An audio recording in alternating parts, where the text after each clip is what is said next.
ఈరోజు రాజశేఖర రెడ్డి గారి కుటుంబం చీలింది అంటే అది చేతులారా చేసుకున్నది జగనన్న గారు.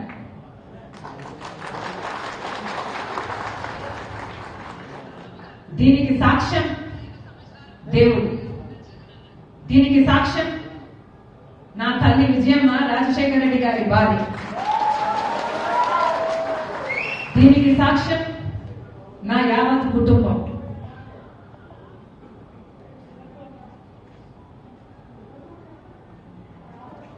జగన్మోహన్ రెడ్డి గారి పార్టీ ఇబ్బందుల్లో ఉంటే 18 మంది ఎమ్మెల్యేలు ఆ రోజు రాజీనామాలు చేసి జగనన్న వైపు నిలబడితే